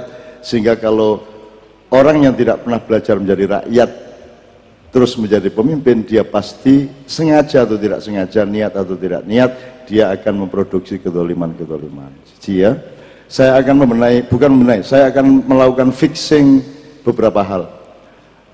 Soal pemimpin tadi jelas, bahwa makmum itu lebih berdaulat daripada imam, meskipun ketika makmum sudah memilih siapa imam, dia bertanggung jawab untuk taat kepada imamnya, gitu ya. Nomor 2 soal riba, Pak Muzamil, ini penugasan dari Maulana kepada Syekh. Tolong dicari oleh siapa aja Pak Muzamil dan semuanya untuk melakukan reverifikasi terhadap pemahaman mengenai riba yang sejauh ini sebenarnya sama sekali belum 30%. Riba itu piye to jane? Itu betul-betul harus dicari redefinisi, gitu Pak ya. Saya kasih contoh untuk memancing aja satu, dan supaya nggak panjang-panjang. Saya pinjam Mas Suko 100.000 atau 1 juta. Kemudian kalau Mas Suko bilang, ya Cak, tapi tolong balekno 1.100.000 atau 1.200.000. Itu dia memaksa saya hanya mau meminjami kalau saya mengembalikan lebih. Itu riba. Karena dia tidak ridho biridho, saya terpaksa. Kuncinya adalah ridho biridho. Tapi kalau Mas Suko tidak ngomong, oh monggo Cak, dikasih saya 1 juta. Terus saya mengembalikan 1 juta, itu juga riba. Karena saya tidak berterima kasih kepada dia. Saya tidak bersyukur kepada Allah bahwa ada saudara saya Suko yang meminjami saya 1 juta, kemudian saya juga mengembalikannya hanya 1 juta. Saya tidak menghormati dan tidak menghargai bantuan dia. Maka saya akan bersyukur dan saya mengembalikan tidak hanya 1 juta, bisa 1.100.000, bisa 1 juta plus souvenir, bisa 1 juta plus apapun saja yang bentuknya merupakan ekspresi dari rasa syukur saya. Kalau Anda pinjam 1 juta dan mengembalikan hanya 1 juta saja, itu berarti Anda adalah orang yang tidak bersyukur dan tidak tahu terima kasih. Gitu ya. Ini dilema satu sama lain. Jadi yang riba itu tidak mesti bahwa meminjam sekian harus kembali sekian, itu tidak riba. Kalau meminjam sekian mengembalikan lebih banyak itu riba, belum tentu. Belum tentu. Karyawan PLN datang ke rumah saya untuk memperbaiki instalasi listrik, kemudian orang dari kantornya, atasannya telepon ke saya, tolong Bapak jangan memberi tip kepada karyawan saya. Saya marah. Saya tahu maksudnya baik, tapi saya marah karena dia tidak mengerti manajemen dan tidak mengerti proporsi legalitas. Saya jawab, Pak, sampean tidak punya hak apapun atas saya untuk melarang saya atau menyuruh saya. Saya konsumen dan hubungan saya dengan sampean adalah pembayaran saya dan pelayanan sampean. Saya mau memberi atau tidak, jangan diatur-atur. Jangankan saya memberi tip kepada karyawan PLN, saya pek mantu hak saya. Betul enggak? Yang harus dia lakukan adalah melarang karyawannya untuk meminta tip ke saya. Itu haknya. Tapi kalau saya memberi tip kepada dia, itu tidak dosa, itu rasa terima kasih saya. Wong dia repot-repot naik-naik ke sana kemari. Kalau saya nyuguhi dia teh, tip apa bukan? Jadi hidup ini bukan hukum yang paling tinggi, hidup ini akhlak yang tertinggi. Di atas akhlak ada takwa, rumus jimaiyah jelas sejak awal dulu. Hukum, akhlak atau moral, takwa. Kalau takwa itu sudah tidak ada transaksi, karena semua akan saling memberi satu sama lain. Itu takwa. Menurut ya. Jadi riba itu kayak pemahaman bank-bank Islam yang ada selama ini. Tolong itu dielaborasi dan kalau bisa fikih Muzamili ada bab itu. Riba itu bukan soal transaksi dan bukan soal uang. Riba itu soal takwa dan akhlak. Ridho birridho. Cak Suko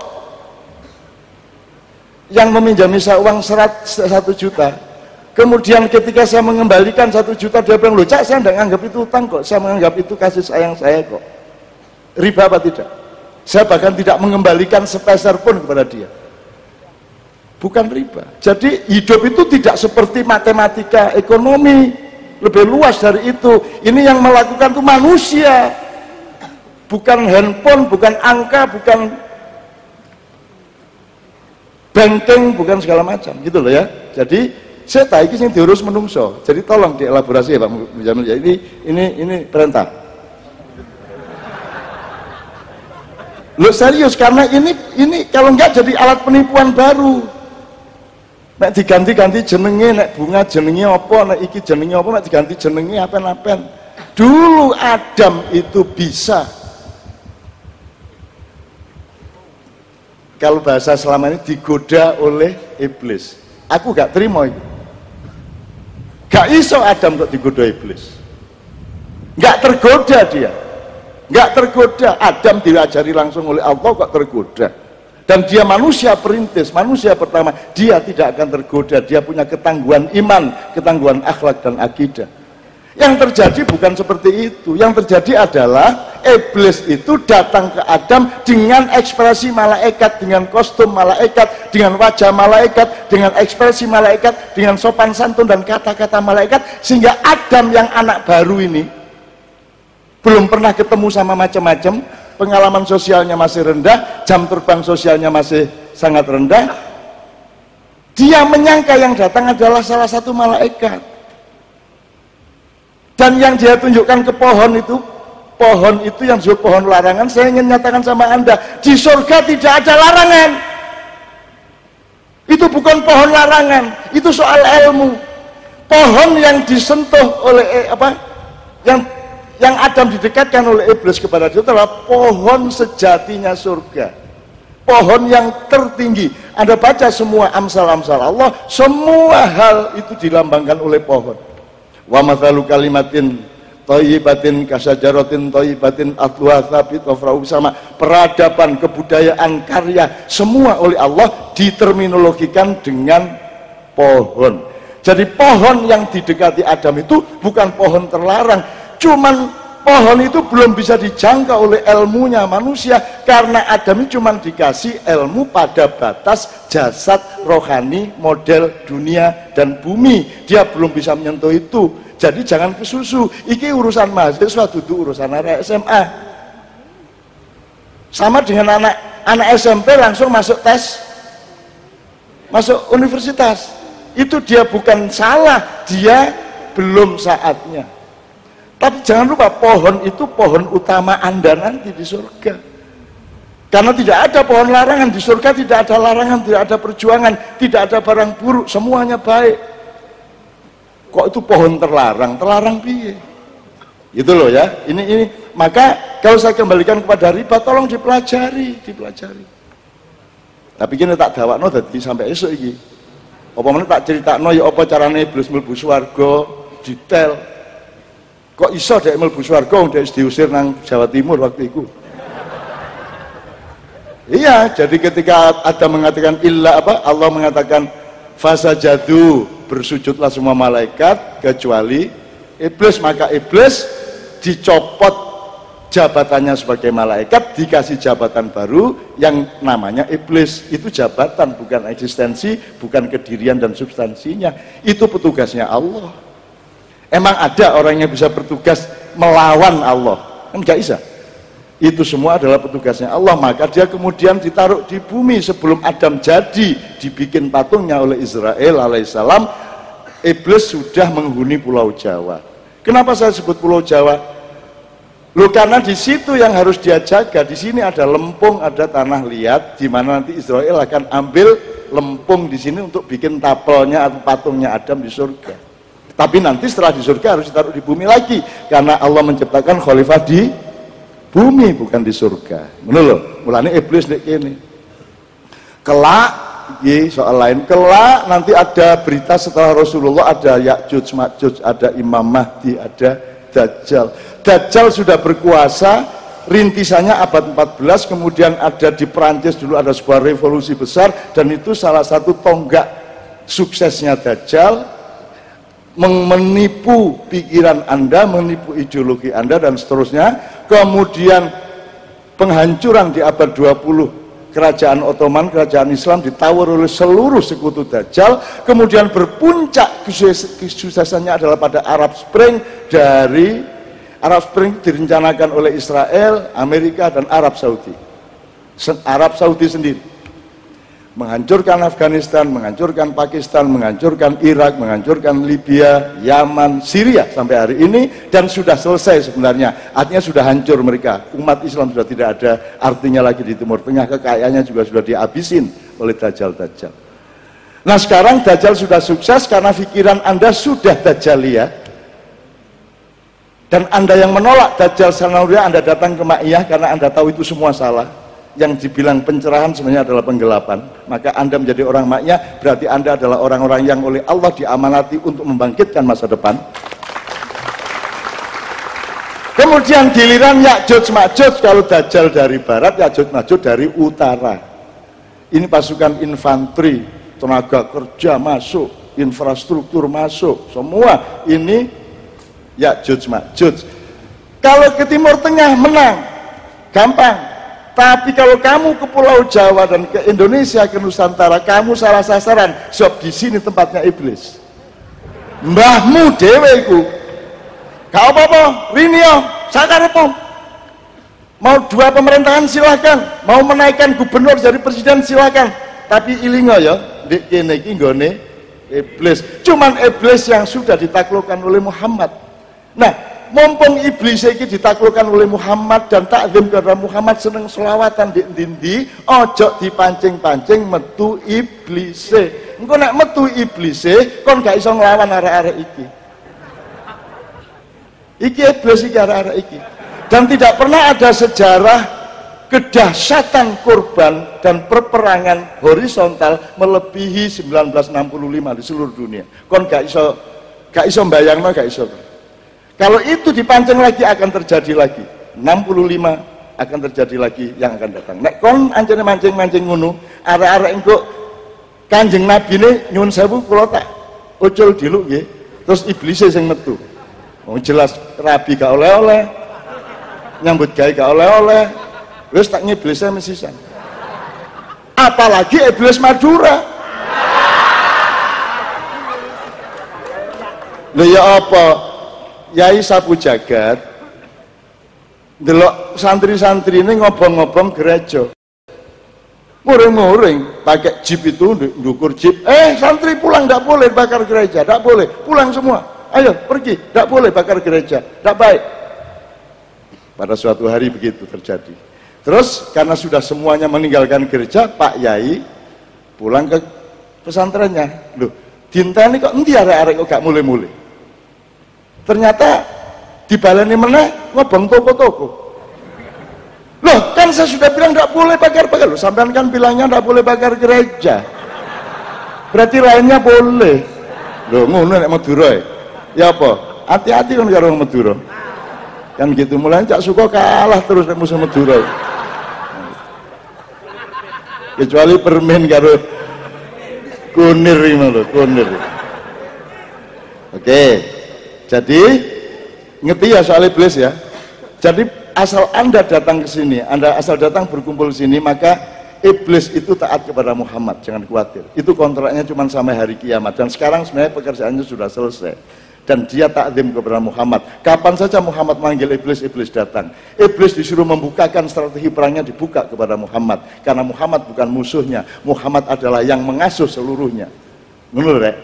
Jadi Muhammad bukan hanya Semar yang mempunakawani Pandawa, bukan hanya Togok yang mempunakawani Kurawa. Muhammad adalah pengelola Bharatayuda itu sendiri secara keseluruhan. Iki ilmune dawa menit diterusno kapan-kapan di Padang Bulan. Di Bang Wetan karo Padang Bulan, tapi intine ngono iku. Terusno nek kon wani. Kon ojo lali, ojo anjane gak ro. engko kepethuk lho lah tak mbah kula dhewe to mriki lho ya mulane wis kono aja macam-macam wis dikai ati aja njaluk rempel. Nggih ta mboten? Iki sing kok keluh nama lho rek, ya. Oke, ini jawabannya. Oke. Sekarang saya singkat. Setelah itu kita akan dengan Kiai Kanjeng. Setelah riba sudah, Mas ya. Nomor 2, karena Madura terlanjur diomong-omongkan menjadi kiblat Indonesia segala macam, saya memberi PR, terserah kon kok lakoni kagak, tapi aku ngerespon nguniku. Ada 5 hal yang harus Anda pelajari beneran kalau Anda memang menginginkan Madura bangkit kembali. Anda jangan GR dengan Madura Anda sekarang. 1, pelajari Madura itu dari antropologi sejarahnya sejak zaman dahulu. Bagaimana itu, dari mana Anda datangnya kok tiba-tiba tutup Madura itu? Dan bukan dari Jawa pasti. Wong jelas Bangkalan karo Surabaya bahasanya ada gak karu-karuan. Gitu mboten? Jadi pasti bukan dari Surabaya. Dan Anda lihat ada keanehan. Seharusnya kan yang dekat Jawa lebih halus daripada yang jauh Jawa. Di Madura tidak terbalik. Semakin dekat Jawa semakin keras. Berarti pusat asal-usulnya tidak di barat tapi dari utara. Jadi Madura itu Anda pelajari antropologis, sejarah antropologisnya. Mereka orang Madura adalah salah satu suku Melayu lama. Makanya bahasanya banyak dekat ke bahasa Indonesia, bukan dekat ke bahasa Jawa. Dan seterusnya. Kemudian Anda pelajari, yang kedua Anda pelajari sejarah yang agak dekat sejak Pramojopahit. Makanya tadi ada sumpah lapa-lapa tadi, ya. Anda pelajari Cakraningrat, Anda pelajari Trunojoyo, ya, segala macam, supaya Anda tahu persis posisi Madura di dalam sejarah Indonesia.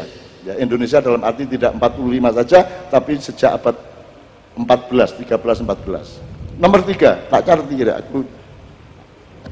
Anda pelajari kembali sejarah ulama-ulama Basrah yang sekarang sudah tidak ada. Mungkin masih ada, tetapi sudah tidak dengan elan seperti dulu. Saya dulu dekat dengan Madura puluhan tahun, dan dekatnya itu terutama dengan melalui pintu ulama-ulama Basrah. Ulama Basrah inilah yang menjadi murabbin, yang merawat Madura, etosnya, kebudayaannya, ya.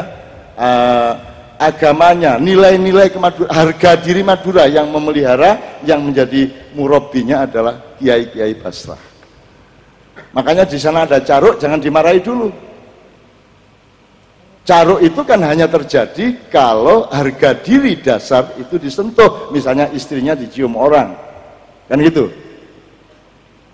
Melendi kon bojomu ijol-ijolan karo konco.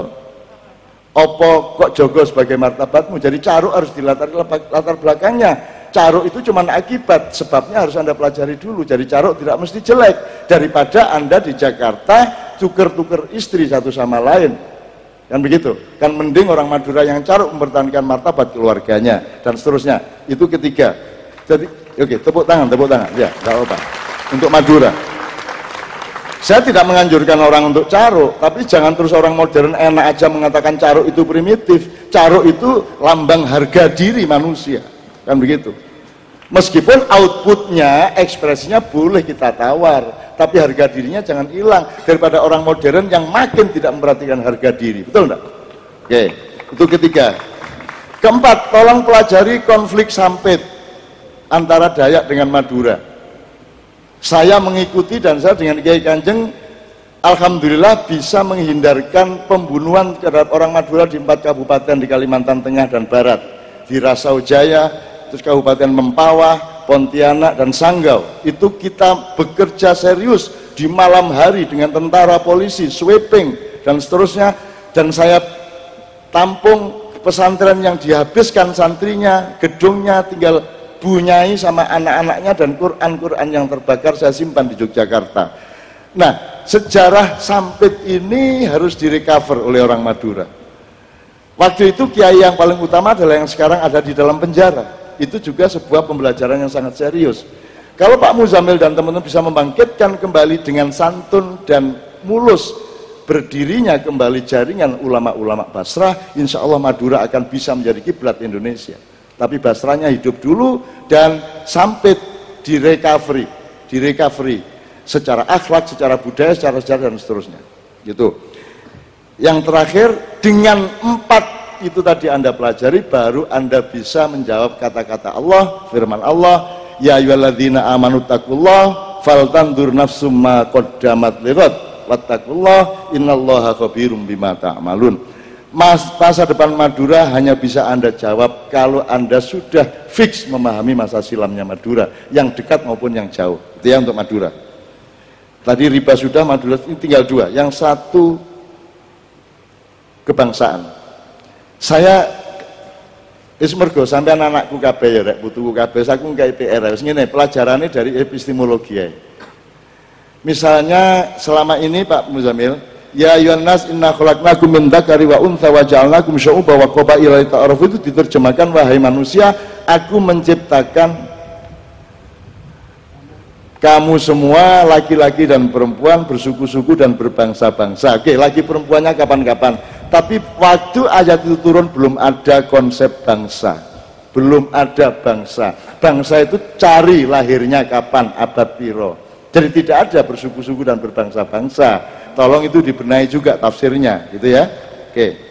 Nah, dari sudut Anda, semua bisa menjadi peneliti, semua bisa menjadi pembelajar. Tidak harus dokter, tidak harus orang yang pandai, tidak harus orang yang terlalu menguasai metodologi. Sebab metodologi itu salah satu fungsinya adalah untuk bekerja menemukan metodologi yang lebih baru dan lebih relevan terhadap fakta-fakta yang didekatinya. Misalnya ini wis, ini negara itu apa? Negeri apa? Nagari apa? Sejak lo telu itu negara, nagari, negeri. Salah satu contoh, beliau ini pegawai negeri, dan itu salah secara epistemologi. Seharusnya pegawai negara, taat kepada undang-undang negara. Kalau negeri tidak punya undang-undang, karena negeri itu bahasa kultural, bahasa romantik, dia tidak padat. Jadi kalau pegawai harus pegawai negara. PNS itu pegawai negara sipil. Taatnya tidak kepada pemerintah, tidak kepada atasan, tapi taat kepada undang-undang. Presiden dan satpam di kantor kabupaten sama fungsinya, yaitu wajib taat kepada undang-undang Republik Indonesia. Langsung sih, sekarang enggak taat kepada atasan. Mana dalam undang-undang yang mengatakan bahwa seseorang harus taat, seorang pegawai harus taat kepada atasan? Apalagi atasannya adalah tenaga outsourcing. Sing jenenge wali kota, bupati kula gak tahu nyambut gawe di pemerintahan, moro-moro dadi bupati outsourcing, tenaga sementara, ya gak? Terus harus ditaati oleh pegawai yang sudah berpuluh-puluh tahun di situ. Ini tidak masuk akal negara kita ini, gitu ya. Itu contoh dari beda negeri sama negara. Terus cari sekarang di Quran yang biasa, yang orang pesantren.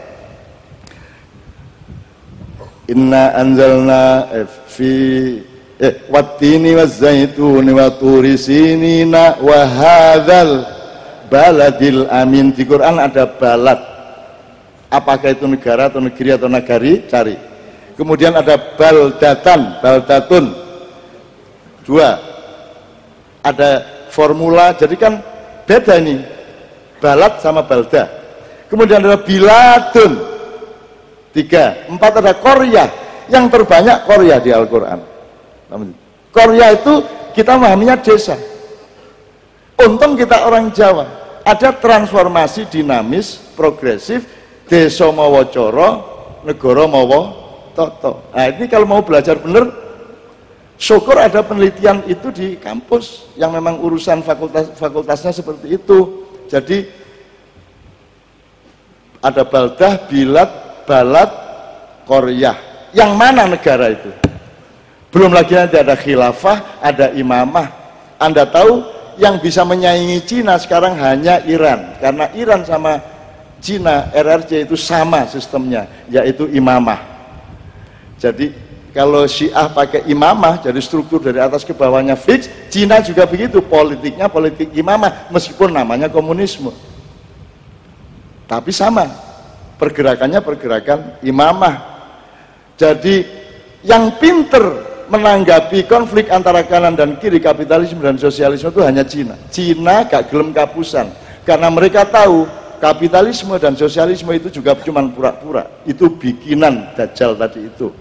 Maka Cina tidak membubarkan komunismenya, tapi juga tidak menolak kapitalisme, kan begitu. Kita dengan gegap gempita menolak komunisme, kemudian menerima kapitalisme, dan gak karu-karuan. Pokoknya apa diterima anggar mbateni. Kan begitu akhirnya. Sampai-sampai ada suatu saat di Indonesia, zaman dulu Anda masih kecil, yang namanya negara kapitalis, demokratis, misalnya Amerika dan lain-lain, itu pedomannya gini, kamu bebas ngomong apa saja, tidak akan ditangkap, tapi cari makan sendiri-sendiri. Itu kapitalisme. Nek sosialisme, kita kasih makan, kita kasih rumah, kita kasih air minum, beres semuanya, tapi jangan ngomong macam-macam, tak tangkep kan, jangan cangkem, terus kan kari mangan. Itu sosialisme. Indonesia, silahkan ngomong apa saja dan tidak saya kasih makan. Kamu tidak boleh ngomong apa, kamu tidak boleh ngomong macam-macam tentang pemerintah dan harus cari makan sendiri. Jadi paling gak enak di Indonesia biar. Nah saiki sembarang oleh asal mbadeni. Koalisi antar partai gak perlu setia dari atas. Mestinya kan KMB bersparing sama KIH sampai bawah. Jadi setiap kabupaten ya kudu KME lawan KMB lawan KIH. Enggak. Begitu modern selingkuh, sing iki kudune iki wah wolak-balik sapa sing iso bayar paling akeh. Kan begitu. Nah, ini contoh teman-teman sekalian bahwa harus dicari formula negara yang baru. Terserah namanya tetap negara enggak apa-apa. Kerajaan monggo, kesultanan monggo. Harus tahu kesultanan itu apa? Mada as-sultan, wa ma adraka mas sultan. Kenapa ada kata sultan? Dari mana diambil kata sultan? Gitu loh. Apa bedanya Mojopahit dengan Mataram Islam? Kamu sudah punya Mojopahit, kamu punya Mataram Islam. Kenapa kamu bikin negara kok meneruskan Belanda, tidak meneruskan mbah-mbahmu sendiri? Itu kesalahan dan dosa terbesar kita bersama. Begitu kita merdeka, kita tidak meneruskan siapa diri kita, tetapi kita meniru penjajahan-penjajahan. Bahkan hukum-hukum pasal di Indonesia masih hukum-hukum penjajah sampai hari ini. Ngono ya, Rek ya? Oke, ini soal kebangsaan. Mohon dicari. Juga syukur ada yang agak kualitatif risetnya. Penjajahan itu mulai kapan? Bentuknya berkembang bagaimana? Sekarang masih dijajah apa tidak? Tadi Pak Suko sudah mengatakan bahwa sekarang ini penjajahan justru memuncak dan lebih lengkap. Yang menjajah Anda dulu kan punya kantor, datang tentaranya bawa dipilih. Sekarang tidak. Kamu dijajah dan yang menjajah kamu itu kamu pegang dan kamu cintai dan kamu bayari. Bahkan kamu bawa sambil ngising, sambil WA. Kamu tidak tahu bahwa itu adalah bagian dari penjajahmu, ke pikiran, ke hati, ke budayamu, dan seterusnya. Tapi nggak usah saya panjangkan, intinya temukan bahwa itu juga adalah penjajahan kepada kalian semua. Terakhir sekali, mohon izin Pak Rektor, terakhir cek jangkep ilmu nih. Pemahaman kembali mengenai Pancasila, syukur ada yang bikin skripsi, syukur ada yang bikin makalah-makalah. Pancasila dipahami kembali, diijtihati kembali. Yang selama ini di Maknya saya sarankan adalah melihat Pancasila sebagai apa? Sebagai gradasi manajemen. Gampangan ini, akidah Pancasila siji. Kalau akidahnya dibenerin dulu, terserah mau Kristen, mau Buddha, mau apa terserah, pokoknya beneran sama Tuhan, nggak main-main, ya. Baru kamu bikin dunia pendidikan, baru mendidik anak kecil, mendidik siswa, mendidik mahasiswa. Itu sila kedua. Yang poinnya adalah kemanusiaan yang adil dan beradab. Itu dunia pendidikan, sila kedua. Kalau sila kedua berhasil, kamu pilih di antara yang anak didik yang hebat-hebat, yang bagus-bagus, yang baik-baik, menjadi orang yang akan menghuni institusi-institusi pencipta negara, yaitu parpol, ormas, dan seterusnya. Itu adalah output dari pendidikan. Seseorang menjadi ketua partai, seorang menjadi anggota DPR kan dihitung berdasarkan kualitas pendidikannya. Jadi parpol, DPR segala itu aslinya adalah dari sila ketiga. Syaratnya sila ketiga adalah bersatu di dalam kerakyatan, yaitu persatuan Indonesia. Saya tanya, parpol bersatu apa tidak? Maksudnya bersatu di situ kualitatif. Arema lawan Persebaya itu berlawanan untuk bikin gol, tetapi mereka bersatu untuk membangun olahraga dan setia kepada sportivitas, gitu loh.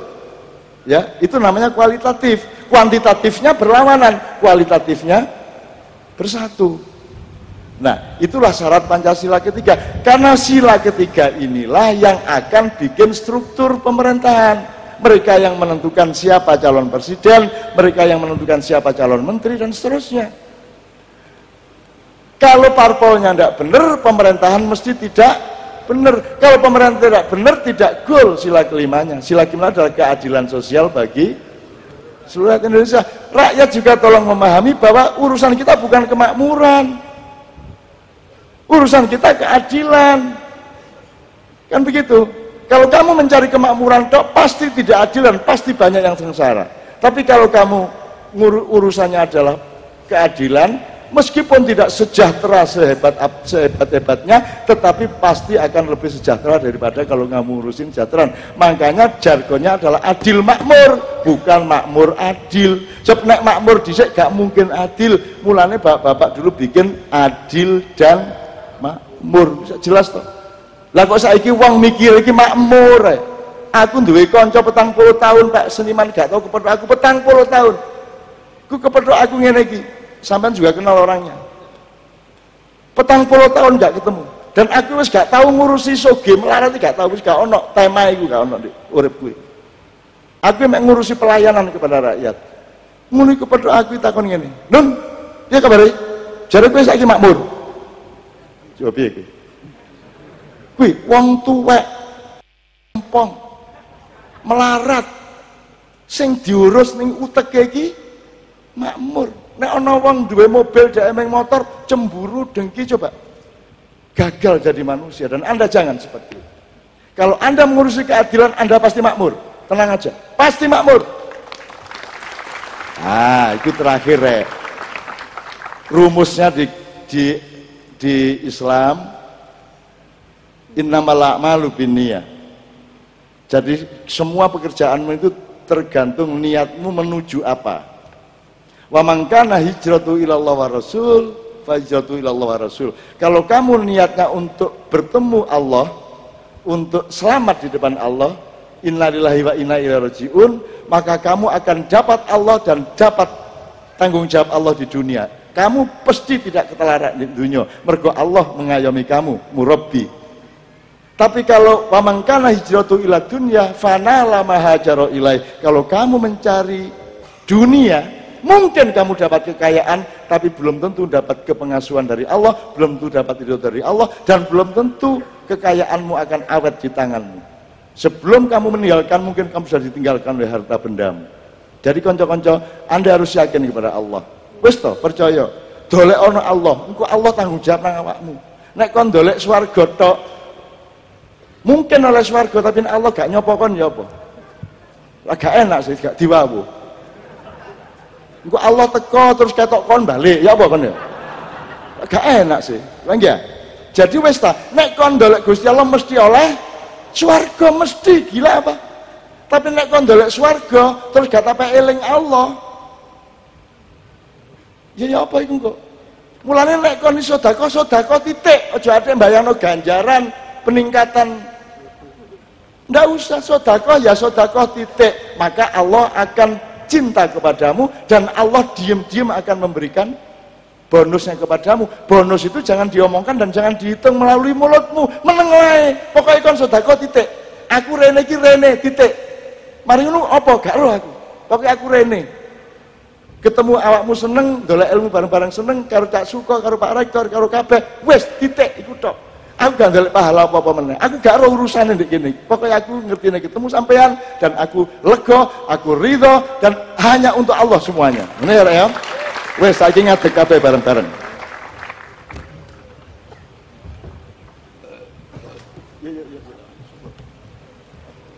Bismillah Pak Rektor, monggo maju. Mohon maaf saya endingnya agak serius. Karena saya sudah memberi Anda peluang untuk segar dan tertawa beberapa jam. Setengah jam terakhir saya mohon Anda untuk serius dan insya Allah akan nyantol menjadi file di hati Anda, di pikiran Anda, di darah Anda dan di semua detak jantung Anda semua. Amin ya rabbal alamin. Pak Rektor, sekarang kita bersyukur bersama-sama. Saya tanya malam hari ini, karena teman-teman besok harus kuliah dan seterusnya, salamannya dalam hati boleh ya? Ya bismillah ya, enggak apa ya. Kita masih bisa ketemu lagi 2 malam ya, di Menturo sama di Mojokerto. Kalau tidak berarti Pak Rektor harus menyegerakan kita ketemu lagi ya, gitu ya. Wes awakmu wis modern, awakmu wis lebih rasional. salaman itu yang penting rohaniyahnya, ya, bahwa syariatnya tangan ketemu untuk sementara tidak. Kemarin sudah terus-menerus di Gresik, di mana-mana kita sudah salaman jasad. Sekarang nyuwun sewu juga supaya toleran Anda besok, supaya jangan ada alasan waduh kebengen karipan iki aku ya terus gak kuliah ngono ya Rek ya. Bismillah ya. Wis saiki atine salaman. Jangan khawatir, insya Allah kita semua oleh Allah memang sudah dipilih untuk datang ke sini karena Anda yang akan diamanati masa depan bangsa dan negara Indonesia. Amin ya rabbal alamin.